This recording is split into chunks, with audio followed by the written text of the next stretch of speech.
Morning. অনেক দিন পর আবার এত সকালবেলা আমার মর্নিংটা শুরু করছি।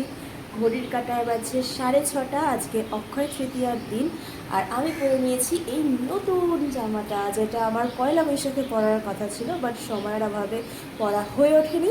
তাই ভাবলাম কেননা এখন পুজো দেওয়ার আগে এখনই পরে নিই। তো চলো ঘড়ির কাঁটায় দেখাচ্ছি সময়টা কটা বাজে। আমার অলরেডি স্নান কিন্তু হয়ে গিয়েছে।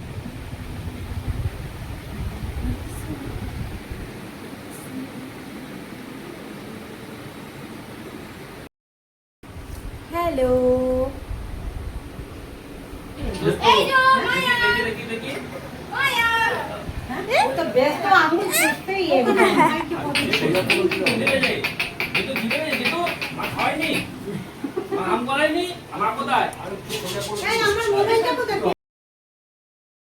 তো এতক্ষণে নিশ্চয়ই আপনারা বুঝে গিয়েছেন আমি কোথায় এসেছি। আজকে আমার পুচকু ভাইপোর ছিল অন্নপ্রাশন, আর দিনটাও ছিল এত শুভ।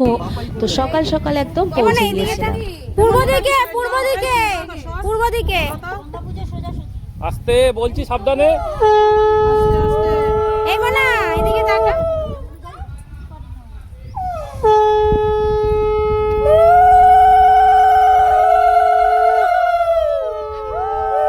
সকাল সকাল পৌঁছে গিয়ে যত রকম রিচুয়ালস ছিল সমস্ত রকম খুব ভালোভাবে এনজয় করেছি। তারপর তো এখানে ব্রেকফাস্ট ছিলই। ব্রেকফাস্টে ছিল লুচি আর সাদা আলুর তরকারি, একদম আমাদের ঘরোয়া।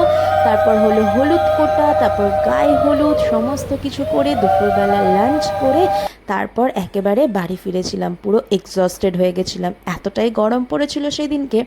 বাই দ্য ওয়ে, পুচকু সোনার বার্থডেটা কিন্তু এত ভালো এনজয় করেছি, যার জন্য বার্থডে নয়, হাফ বার্থডে বলা যায়। তো এত ভালো এনজয় করেছি যার জন্য কিন্তু খুব বেশি ভিডিও ক্লিপ তোমাদের সাথে শেয়ার করতে পারবো না, বাট তবু যতটুকু পারবো অবশ্যই শেয়ার করব। আশা করব তোমাদের ভালো লাগবে, আর যদি ভালো লেগে থাকে তাহলে অবশ্যই একটা লাইক করে দিতে হবে। আর হ্যাঁ, আমার ভাইপোকে কিন্তু অনেক অনেক উইশ করতে হবে। কি লিখবে ভাবছো উইশে? Happy half birthday. আবার কি, পুচকুশোনার হাফ বার্থডেই লেখা হবে, তাই না? ঠিক বললাম।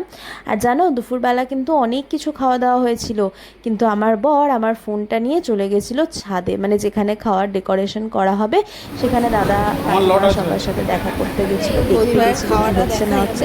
তাই আমার খাওয়াটা ভিডিও শ্যুট না করতে পারলেও আমার বড় বৌদি ভাই এখানে খাওয়া দাওয়া করছিল, এই যে দাদা, আর ও বসে পড়েছে বরের কাছে। তো সেটুকু তোমাদের সাথে শেয়ার